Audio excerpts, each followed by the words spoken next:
Karen's in charge. Call it to order. Looking at the town board agenda. And do we talk about public hearings? No. Usually just finance related stuff. Okay. But since the one is the audit, why not, Kate? Let's just talk about that presentation. Yeah, so Just Randy Shepherd is the senior auditor. He will be at your meeting to present the audit for the 2021, December 31st, 2021 fiscal year. It'll be our financial statements. I mean, overall, I think it went really well. We had, a few things. We continue to work through capital assets. That's been kind of a challenge as we've moved away from the work we did with the FPR and brought it internally. We've added a ton more detail, which also just has made a little bit more work. But overall, I think it went really smoothly, and he'll present the statements to you guys that night, and then you'll see a resolution to acknowledge that and accept the statement for the year. Once that's done, I can send the final draft off to the state comptroller, as well as BPDR financial. Sure, send me a text messages in the waiting room. I didn't see him. Oh, there he is. Thank you. He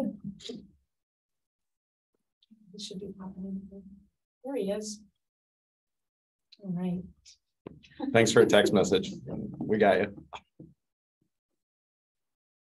He's muted. That looks like Can he unmute or flag behind him. Pretty sure it's a wall. Is it set up so he can unmute himself? It should be. Hey guys, yeah, I'm unmuted. Hey, welcome. Yeah, I had no home this time frame, so I had to wander until I could find a random hallway with doors on it. I think it's in the 8th grade hallway if I had to. Yes, I am. Well, we just started, so. All right, I'll let you take it away, Karen. So you're running the show. Great. So Kate updated us on the audit presentation for the next board meeting. And now we should go to resolutions. Is that where we go next? Mm-hmm. So It's pretty straightforward. Yeah. Town manager budget transfers, there were 3 this month. We increased the budget for some donations that came in that was specific to parks events. There also was a request from the Parks and Rec Committee for some additional meeting time with MRB in regard to the study for Uptown concept plan. Those additional, Uplands. Upland's not Uptown. Oh, I'm sorry. Yeah, Upland. I looked at the map and then I said Uptown, right? Yeah, Upland. So those additional services for the meetings and MRB coming out and talking and doing a presentation that wasn't part of the park budget, and so we did bring a little bit back into parks for that. And then lastly, there was just a small transfer in water for workers' comp. We had a little bit higher expenses on there. Just that for transfers, and those are all in the attachments. okay. The next one is the Bonadilla audit annual. We just spoke that. Yep, that's the one we just talked about. Yep. All right, and number 167, authorization to create a capital project for improvements for Motion Junction House Park West. Yeah, so we, the board knows because I keep putting it, the little periodic update. We have a long range plan for Outhouse Park West that I've kind of labeled with the help of Bentley's and Jim and MRB and a variety of people, almost like a 5 different phases over the next couple of years, which probably will be realistically like a 3 to 5 year by the time everything is completely done, and or even longer. And really, for when we do projects that expand over multiple years, we usually do capital projects because then it's not part of the municipal budget. It's separate standalone capital budget, and we can accurately track the expenditures. So we're really kind of at that point now where we're starting to wrap up phase 1, which is opening the playground on June 18th. phase 2 is the pavilion, and then more improvements that'll be needed for all that kind of stuff. So this will create a capital project so that from here out, we can track all that stuff through the capital project, and then manage. We'll have to continuously update that as we advance to the next phases and as things change relative to all that. But so what this resolution will do will just establish the capital project, and it will start with a budget of $100,000, moving $100,000 out of the Parks Fund over to this for use. So the Parks Fund was at 281. There's been some additions to the Parks Fund, and then it's currently 418,000, and this would take it down to 318,000. Just so everybody's on the same page. So Doug, what's our thought with this going forward? We've got so we're putting in 100,000.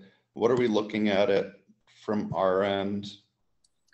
For phase 2 to wrap up the project and it going forward in the next 3 to 5 years? Millions of dollars. It's going to have to be grants and any number of things to really build out all 5 phases. I mean, you're probably talking up with the buildings and everything. I mean, you're easily probably 3 to 5+ million. I mean, if it's all going to be built out, but yeah, or grants or whatever. Yes. So for all of it, but there's combination of different things that have to all kind of come together. That's why really the best way to do this is by phases. And so phase 1 is the playground, opening the playground itself. Phase 2 is the pavilion, the construction of the pavilion. They've raised the money for that. They're doing all the mechanicals and everything inside the building for that. That's Dream Big, Think Big, Inclusion and Motion. That's the not-for-profit group. But we're still responsible for the underground utilities. Like, how much is it just to run the electric over under the road? It's like pushing 100 just to get the electric over. Yeah, see, it's stuff like that. What was that, Jim? I didn't hear what you said. What was the amount? $100,000. It's about 100,000. Okay. Just to get the electric over there. And part of that is the requirements from RGD, what they want in the ground. As far as Schedule 80 pipe, their concrete, manholes, their red HDPE pipe that we're trying to find. So those are costs that we cannot control. This is what you're going to use, and that's it. That's probably one of the larger, most immediate expenses for us, I think. A lot of the rest of the stuff, the concrete's all being donated, the pavilion, the construction of that's being donated, the roof is being donated. Then there will be paving that we'll have to come back and do probably next year, right? That probably will all be next, that'll probably be 23 for all that. And then there'll be like general improvements that we'll have to do. I mean, it's amazing the attention that it's getting. There is through the CFA process right now, grant opportunity that we're looking at putting in for some money to help with all this, which would, that's where I say we'll have to do it piece by piece because it's too big of a project just to say we're going to do it all at once. That's why you have to phase them in. And then phase 3 would be the entranceway. Phase 4 is the ball field that we still have to construct and go back and put all the topsoil and all that stuff. And then phase 5, if we ever get to it, is 4-season building. That ball field, it's not just putting topsoil, Doug. There's a lot of drainage, right? A lot of under drainage. It's got to be graded or so that it can actually be utilized. Yeah, there's a lot. Plus there's expense there. There's an expansion on the other side of it, and the plans have an expansion of another parking lot on the other side if we need it. That's why I say this is a multi-year build out of that whole side over there essentially. Lindsay, as Doug's point about, I was at highway school for 3 days. I was surprised how many people knew about this project in Canada. I went to different highways who have children who have disabilities who can't wait for this to be built. They're gonna bring their families here. This is just in New York. I can't imagine what it's like across the US. Like the guys are like, yeah, we've heard about this, we'll bring our kids down. So we have, I know Lindsay's gotten calls about birthday parties. Mike Bentley told me that their group has already received 6 requests for birthday parties. We weren't even building there, and So it opens on June 18th and June 22nd, I think. There's a busload of school group coming. Even though all we have are porta potties. It is crazy. There's just the people.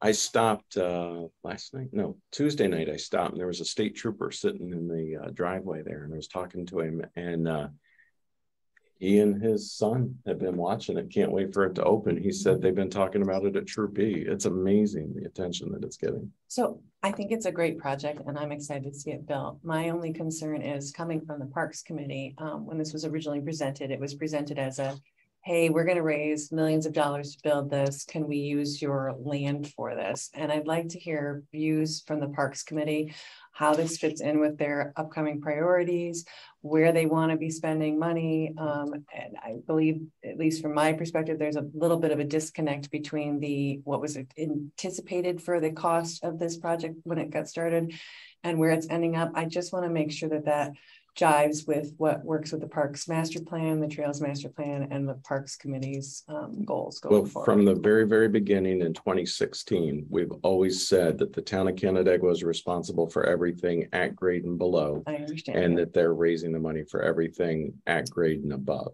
But that hasn't changed. That's not a Four Seasons pavilion. It's not below ground. Right, but they will be raising money, right? But ultimately, and there's already a very large entity that is making a pretty sizable contribution, but we're nowhere near that. That's why I say by phase, that's many years down the road. But I think that being said, I would like the Parks Committee to talk about this and review this officially before I'm willing to vote on this, because I want their okay and say that this makes sense. This is where we want money to be coming from the CM fund to go towards this project. And that's, maybe it is, it probably will be, but why do we have a Parks Committee of volunteers that have goals and objectives and plans that they're trying to follow if they're not part of the discussion process for where we're spending, a quarter of the fund?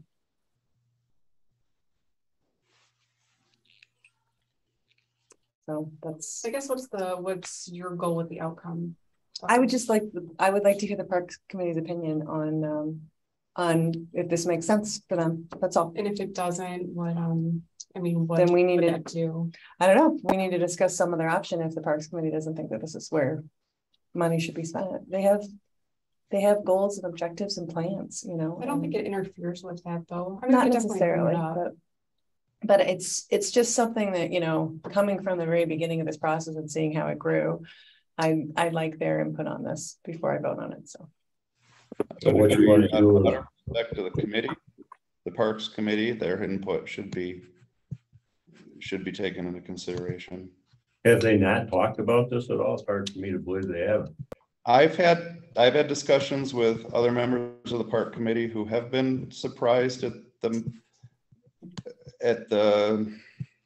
how can I say, at the potential town portion and the town cost of this. I know there's going to be some cost, and I think we understand that. But in speaking with some members of the committee, they're a little bit surprised at the money that could be going towards this. They didn't have, not being in on the full discussion on their opinion or the committee's stance on it. Not saying that they'd say no. I think they want input and they want to be heard and they want to be part of the process and the discussion for it.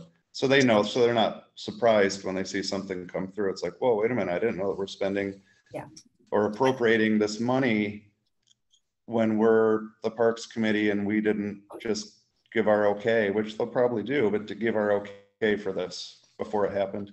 I think we're all justifiably excited about the project and where it's going. I just think that, if we have that committee, they should be an integral part of this process and determining where the funds are being spent. So, but both the town board and the Parks and Rec Committee passed resolutions supporting all of this. So now you're talking about specifics, $100,000 from the CM supporting the creation of all of this. So then these expenses, right? So here's the other thing. You guys can certainly vote no, which will, or table the resolution or whatever it is you want to do. Do we stop work on it? I mean, do we postpone the ribbon cutting? No, I am just simply saying that from reading this is essentially sounding like we're organizing where things are coming from and putting them into a capital project budget. My point is just simply, and I don't appreciate you essentially threatening for me. I'm having not, an I'm issue with just, this to stop I'm ribbon asking cutting. what we're You supposed to do threatening. because we have expenses. Don't Threatening. point at me, I'll point Terry if I Fennell. want to. No, you do not point at someone in a meeting. It's not acceptable. Oh, I'm sorry. Hey, guys, can we, Just stick your At foot out any and trip rate, the whole thing. no, up. I'm That's trying my to say opinion. I've spent over a decade on the Parks Committee Good for and you. things are surprises about this. I've just spoken to people on the Parks Committee this morning who are unaware of this fund and they should know about it. They should have an opinion. They should Well, be able to must be share looking back. their process on this. can I add that just because people might not agree with a position or express the position contrary to what any one of us might be thinking, that is no reason to make it a personal attack or a personal thing. I think we are all above that, and I think we all need to be more professional with that. Thank you, Jared. And I'm saying that to everybody in the room. Right. So the resolution, I mean, we can certainly, you guys can, if you want to table it, we can ask the Parks and Rec Committee maybe before Monday if they want to individually by email, but we do have expenses. That's the thing that I need to know what to do with the expenses. Because we're at a situation here where we've got pending expenses that, like this electric thing, was got to get ordered. But that's really for phase 2. This is really all for phase 2. This isn't, phase 1 is pretty much essentially done. Yeah, actually done. Phase 2, we need to get the electric over to a point of in a concrete vault, so RGD can then pull it across and set the transformer. Mhm. So is what this money is going to help us get done. And then that really goes to, that's not just the playground, that's also the ball field, because we'll eventually, we'll need some sort of lighting, at least in the parking lot. If not, if we choose whether or not to do a ball field, that's down the road, right? That kind of stuff. And that's where those details need to be worked out with the Parks and Rec Committee at that point. But we always provide at least some sort of security lighting, those types of things, right? So if this was delayed and if this happened to be delayed, it wouldn't push off the opening on the 18th. Well, so the thing is, though, we do have expenses, right, relative to that. I'm just trying to think of the current expenses. Right. At the end of the day, this really gives the town board a lot more control. It does. Over Yeah. tracking the expenses. The board has approved CM transfers the past 2 years for these types of expenses. So this really gives us a lot of you guys as the town board a lot more control over keeping track of what you are spending. And we can even set something up to work with the Parks Committee to provide that ongoing or some better flow of communication. But I would really encourage that this be allowed to move forward so that we internally can continue to have a little more control over these types of things that are coming up, like Doug said. Because what's happening right now, you guys, is this is the correct way to do these types of projects. Truthfully, this should have been done from the very beginning, these capital projects, because then you have budgets, and then the budget could be broken down by phase 1, phase 2, whatever it is. Yep.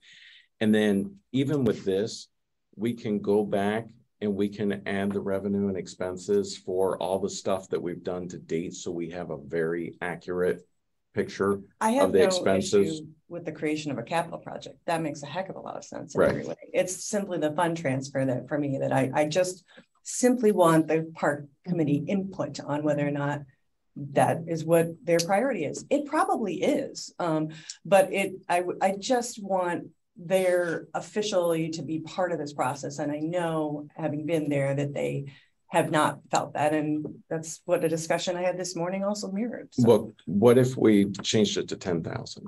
So that at least we can create the project, get some money in there so that That's we fine. can start doing those pieces. Yep, that's fine. So that we can, some type of budget something. to create To a create project. it, We yeah. can't so that we create can a start budget. charging the capital project. Yep, And that's so fine. we could just amend it. You could make a motion to amend it, even 10,000 or whatever, Yes. just to Literally. create I think for the members of the Parks Committee, that would be a lot easier to and more understandable for them to see that amount in there to start out, like you had mentioned, Doug, making it the 10, and most likely it'll get added on to, but for now, it creates the project, and they're not going to be caught off guard with the amount. Because yeah, we did vote on things, they voted on things, but you know, sometimes the dollar signs can catch people off guard a little bit. So I think that's a fair way to go forward with it. I also think that ultimately the town board has the say on what happens. You can override a committee, but it would be courteous at least to let them know at or before whatever the transfer is coming out of their budget. And like you said, I'm sure they support this, but all of a sudden take 100,000 and set it up. I just think it's, and you want to keep your committees happy, you know? So could you correct me though? I'm so sorry to interrupt. The money that's coming out of our fund, and this is a question because I don't really know, it's not impacting our projects that we currently have in place that the Parks and Rec Committee is fully aware of. It's not master plan. right. It doesn't impact the parks budget at all. Well, you'll need to take another 90,000 somewhere down the road for another amount to continue building this capital project. So this is coming specifically from, there's a $1,000 fee that's charged when the planning board approves a subdivision. It's called a parkland in lieu of fee. And so the planning board assesses this fee because the developer has not built a park. And the planning board finds that they have to pay this fee to the town of Canandaigua. So this $1,000 accumulates as these new subdivision applications and everything come through. And so then there's more money that comes in as more subdivisions come in and everything. This money can essentially only be used for new parks. It can't be used for recreation. It can't be used for maintenance. So that's why the 2022 and every municipal budget, one of our budgets, there's parks and recreation budget for all the other things that the Parks and Rec Committee does that Lindsay works with them on. It doesn't use this CM fund money. This is a completely separate fund. And then in addition, we have our new Uptown fund also, as that comes in, that can also be used for park, but we have a lot more flexibility where that can also be used for maintenance. The CM fund is just for purchase of new parkland or improvement of existing parkland. Yep. Well, should we have a motion to change or to amend this? Well, you have to do it at your At the meeting. meeting. Oh, at the meeting? Yeah, you'll have to do it at Okay. the meeting. All right. But yeah, as long as we can create the project, and then essentially capital projects show as negative numbers anyway. So it'll show as a negative, and then, you know, we'll have to, as expenses hit it and stuff. But it would be good for us to, and this is something that we really should be doing, is looking at all 5 phases. I feel like we really should, because I think we all agree we spent more on phase 1 than we ever planned to spend.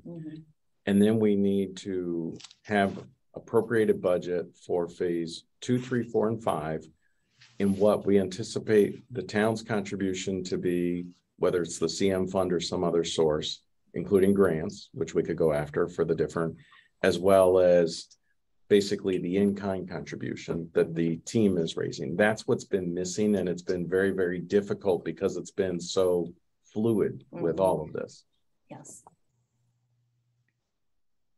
I think all along, if we're going to truly partner with them, we have to treat this more like the partnership that it is, as opposed to, you know, here's what we're going to do. Can you guys put in some utilities, you know, or whatever it may be. Well, I think it was more than what they ever anticipated too. Oh, absolutely. It's grown exponentially. And again, none of this is about what I feel about the project. I'm excited. Everybody here is excited about this project. I just want there to be a little bit of oversight, to your point, and I really want to just involve the whole people that we have in our town, whose entire job is to review the priorities of our parks, to really be involved in the process. Now we move on to 168, budget adjustment for Lakewood Meadows Drainage District and reimbursements to Highway Fund. Yep, that's the large pond. And the canals over in, I think it's 6A and 6B. So they got installed probably 15 years ago. Failed.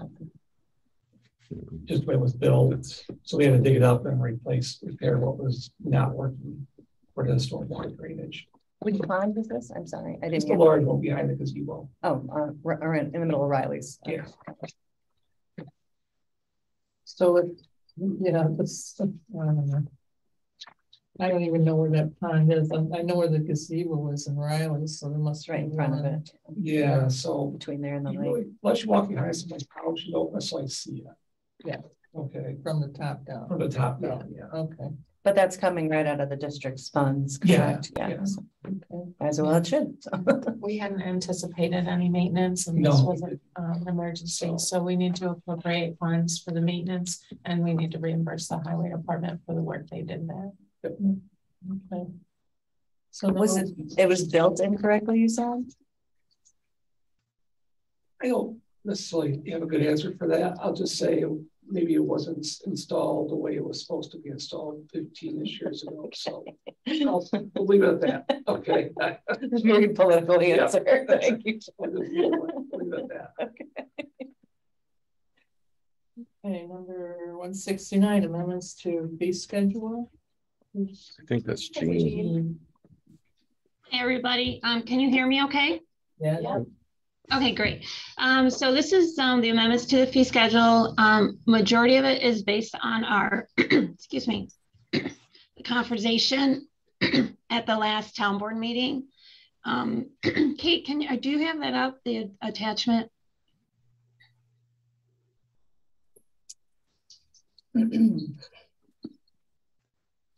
Attachment number 5. Oh, you have it. This is just a wrong one. I'm glad you're doing this. There we are. There we go. Okay, awesome. Thank you. So in this upper green part, it's just kind of some general rules and that for the park rentals. So I just wanted to clarify a couple of things, like all that we've always said that they must be paid within a week. And I just want to clarify, otherwise the reservation will be canceled. That's the process and the protocol that we've been following. We've also, based upon a conversation at a finance committee meeting, I believe it was last year, we got some direction from the town, the finance committee, that the residents had to call and get the resident code before making an online reservation. So I just wanted to clarify that as well. And then the next one is, per the discussion last week, is that the town clerk has the authority to refund the entire reservation amount for extenuating circumstances. And then the last one is just clarifying that the eligibility for the $50 minus the $50 cancellation. So if they do it prior to 2 weeks, then they get everything back except for the $50 cancellation fee. Except for pavilions, there is no, it's a no refund at all. And then further down in there, I think that's it for the parks. I think the next thing, I'm pretty sure if you go all the way to the last page, Kate, it's under the town clerk. Just based upon the extenuating circumstances, the $5 late fee for the dog licenses, I kind of popped that in there, being that you're giving me the authority for the refunds on the parks, is it also include the $5 late fee for the dog licenses as well. And then the genealogy search, we were charging $11, and I recently learned from the New York State Department of Health, we should be charging $22. So those are the changes to the fee schedule that are being proposed. Jean, that fee schedule is posted online, correct, for the park reservations? Yeah, yes, it is. Yep. And is there something that indicates somewhere, and I assume they still can, people, if they have an issue or concern about it, they can still come into the town hall and book in person, correct? Oh, we get calls every day. Yep, absolutely. Mm-hmm. Okay. Any questions? No. So we move on to 170, authorizing budget transfer for zoning board of appeals secretary. This one's really just accounting. It just makes accounting for payroll a little bit easier, Lindsay's life a little bit easier. When we appointed Kim Burkhardt last month to the zoning board secretary, that you directed us to pay out of that line 8040-140, the ZBA secretary line. But Kim has her own line where she does so many, as you know, so many different things for the town, that what we're asking is simply to move the money for ZBA over to Kim's line so we can charge her full payroll to one account, and Lindsay doesn't have to calculate a split based on what she's working on, which she may or may not even have the information for at the time. So this is really just for accounting purposes for payroll. So we don't have to make that switch. And I think it also protects us from any type of a calculation error as well from doing a Or split. delaying. Yep, Okay. exactly. Yep. So is it all coming out of ECB? No, it's coming out of. So her first appointment was ECB secretary, and that's where we've continued to add items as she's taken on more things. Okay. So this simply moves the ZBA funds that were appropriated over Into to that. Kim's line. It is titled ECB Title secretary. yes, but it's not And you'll coming see out of when we ECB, do it's the coming out budget, of. we break that down by each one of those items she works Okay. on, and we do track that. That's She's just the type. been doing so much. Got Yeah, it. exactly, just a type. Yep. Well, I'm glad that the ECB secretary is the go-to person for everything. We're very fortunate. She's amazing. She is, yes, she's great. Okay, appointment of summer staff for parks. Is that A yours? couple more. We have three new people. So we have our senior lifeguard Sarah, who's a return employee, which is very exciting. And then Ethan Ash is a part-time seasonal laborer for parks. And then I can't read up there. Oh, and then Caitlin Reynolds, and your gatehouse attendant. So Onanda is really well off right now. So Yeah, do you have any staffing needs still, or are you almost? always lifeguards Yeah. come in August. We'll have a need for sure, but we're still continuing to advertise and reach out. So Okay. So the next one, it's number 172, accepting agreement with Cloud Permit for development office permitting software and authorizing town manager to execute agreement. Want me to talk about this one? Yeah, well, you can jump in with some of the specifics. So this has been an ongoing issue for the development office for many, many years. This is a 2022 budgeted expense, but the thing I just want to draw to everybody's attention is this is not cheap. This is $16,500 per year, but that is in line with a lot of our software systems that we do have to purchase annual licenses for these. But essentially what this will do is it'll allow somebody, a resident, a developer, etc., to make a application for building essentially directly through the website, all online. But the more important part for us is the back end support that it provides for the development office, the planning board, the zoning board, environmental conservation board, all the different entities reviewing in the applications, and that you'll have real lifetime information relative to the application, where it's at, the status of the application, as well as prevents the application from being able to move forward until the appropriate things have been approved, essentially. So for instance, like until it's updated to reflect that, I'll give you an example, that the planning board chairman has signed the plans or that the easements have been filed, which can be a problem. It would actually limit the code enforcement ability or officer's ability to issue the building permit. It's a check system that essentially helps to keep all of that. Plus the thing that all of these systems have nowadays is inspections, so that the inspections are live real time in the field, so that when the code enforcement officer is doing an inspection in the field, he can go out, he uploads, takes a photo, uploads it directly to the system. They inspected the footers, so everybody knows the footers have been inspected. So it's that sharing of information and stuff that we right now we don't have. It's, hey, did you do this? Did you do that? And that sort of thing. So I think that it will take care of a lot of the stuff that's falling through the cracks, unfortunately. It also has some other measures in it that may be helpful for some other programs, and maybe even the replacement of some of the other programs that we've got to look at. But yeah, so that's kind of a broad sense in the shell. It does align with our Laserfish system. I know that they've worked with Gene on that, so that as that information comes into the system, uploads, and then it's a seamless transition over to the digital storage, so it goes over to our Laserfish system. So that's kind of a nice piece, but it's an expensive system, and it's the cheapest of the. Is that something that the boards would potentially have access to, or? Yeah, there's a portal for the boards. You know. Yeah. Is there training? Yeah. Oh yeah. Oh yeah.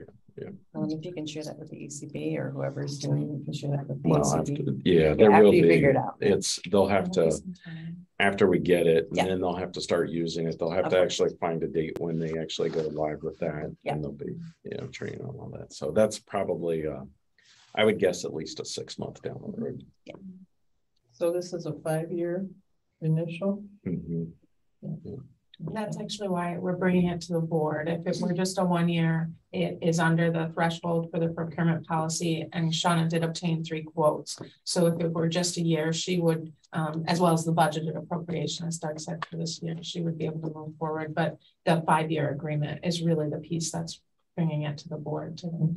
I think we had budgeted 22. We did budget 22, yeah. Yeah, because those were the quotes that we got at the time. Shauna went through and did a great job doing analysis and working with everybody, Kate and Jean and Chris Jensen, and kind of how everybody would interact with the system, and kind of seeing what was out there and what programs would align.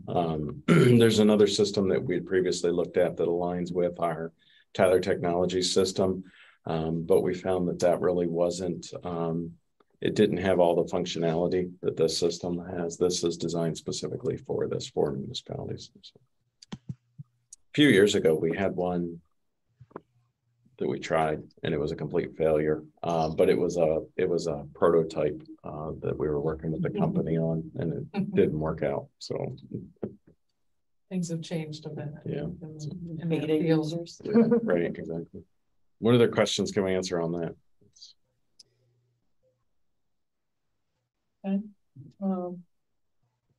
Moving on, 173, setting public hearing on expenditure of open space funds for land acquisition.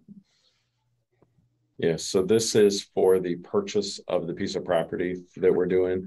I bumped it to 80,000 instead of 70, just because there'll be filing expenses and those types of things. So an amount not to exceed 80,000.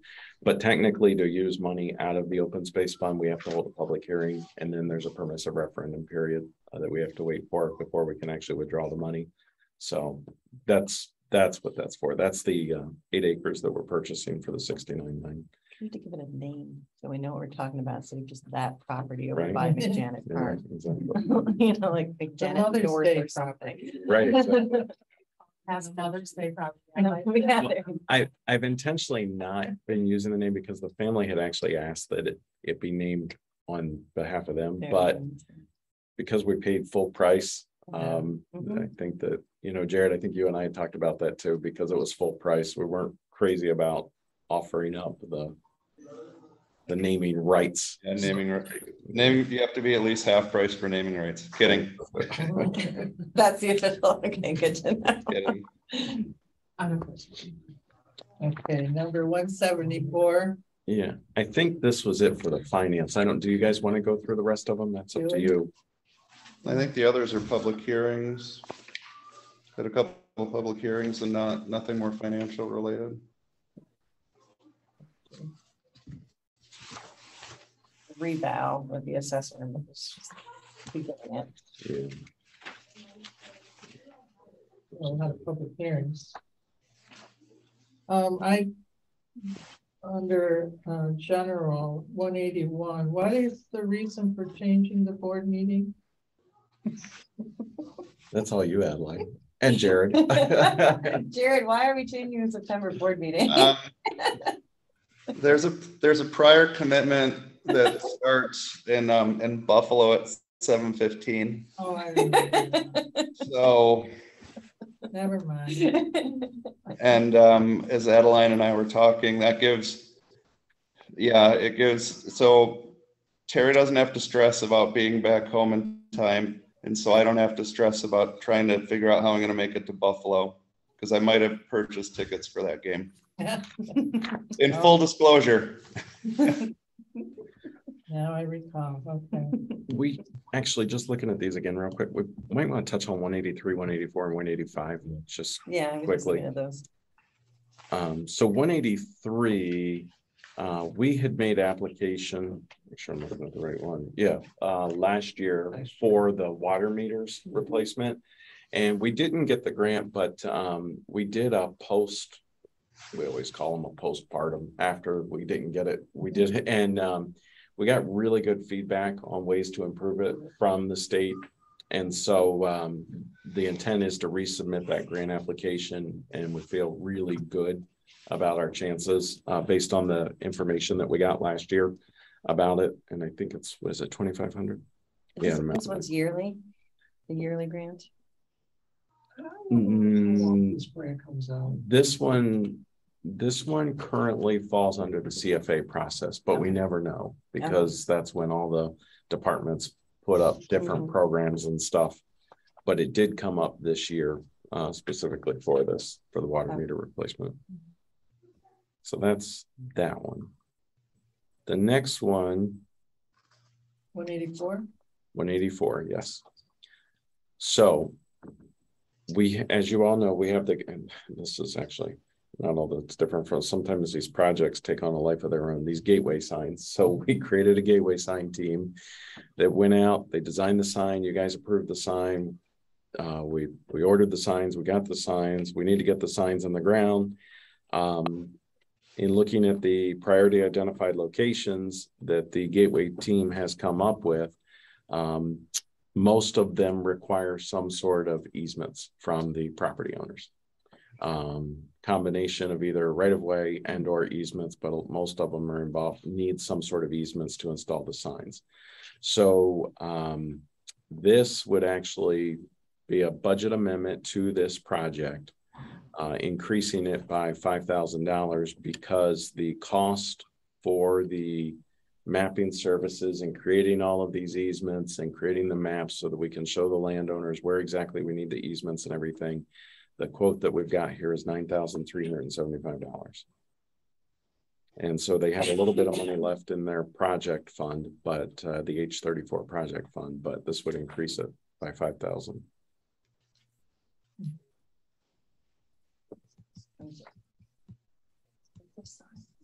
So you have to approach all the owners for easements that need to be recorded at the county clerk's office? Yeah, we have to get them to agree with the maps and everything, and then they all have to be recorded and filed. Everything. Wow. Yeah. Are they still going to have the regular DOT signs, like there's one on the Shaw property, for example, I was thinking, and I know we're doing this across the street from there, so. That say zoning laws in effect. The town of Canandaigua signs say zoning laws in effect. They're red and white and say zoning. But so I think those they have can't picture it right now, but there's one, the Shaw property one is the one I'm thinking of, and I just was wondering, that one's on a different piece of property opening the channel. I'm just wondering if we're going to have both then. Yeah, but that's just the little metal sign that says zoning law in effect. There's not a gateway sign. These are the big gateway signs. Welcome, like you see in the other municipalities. And was there not one on 21? Why did I feel like there was not one on 21 North, I guess? 20. Like Chapin, that one. There was one that was erected by the Chamber of Commerce. And that we're just sticking with that. No. The Chamber of Commerce has told Jim and I that they would like all of them removed. Those signs were not gateway signs. Yeah. Those were Greater Canandaigua area, something or other, that were done in the early 2000s. Yeah. There were 3 of those that were installed at the time. They actually, there's all kinds of specific rules for gateway signs and where they have to be entrance to the municipality, and none of those. Yeah, they're too far in. Yeah. Okay, so we're just, but is there a new gateway sign going in the Chapin Canandaigua border? So they have a whole list of locations. I Yeah. don't remember if that's thought there one of the wasn't one there. specific That's why I priority was locations. Just wondering, because There is, I know on their overall list, they have like Mhm. 20 some odd, Yeah. 25 locations. Yeah, In their overall list, they do. I just don't remember if that was one of the top 5 ones or not. I know the ones that they're working on are the 332. Yeah. The 364 north and south. The 21 south at Yeah. Bristol, right? Mhm. That was one of these. And then I'm missing one. Oh, East Bloomfield, coming in from East yes, Bloomfield. I just feel like 21 North, Chapin, that's where a lot of throughway customers coming from the east coming to Canandaigua, that's all. Yeah, well, I know it's on the list. It's just they had, I want to say they had 4 of the smaller size signs made and 1 bigger size, the same that's out here. Mm, The big one I know is for 332. The smaller ones are for all these other locations. okay. Well, let's see if I can find that. Sure, that's fine. Keep talking amongst yourselves. The final one here, Karen, 185 is, oh, this is a new grant application with MRB. And this is for a combination of parks opportunities, I think. And this came in right at the last minute.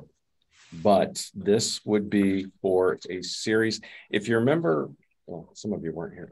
The 22 budget, when we adopted the 22 budget, there were all kinds of requests from both Lindsay and the Parks and Rec Committee that we just could not fit into the budget. There just wasn't enough money to cover all the expenses.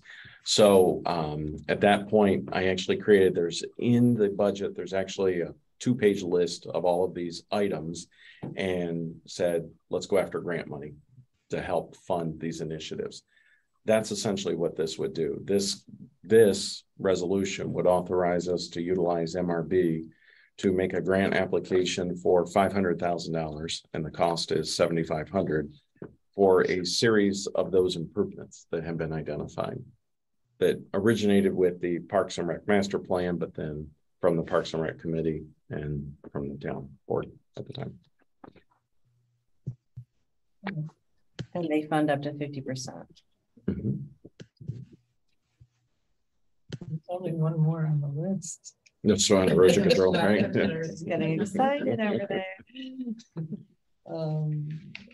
Is there any? I wish we had 2 sureties.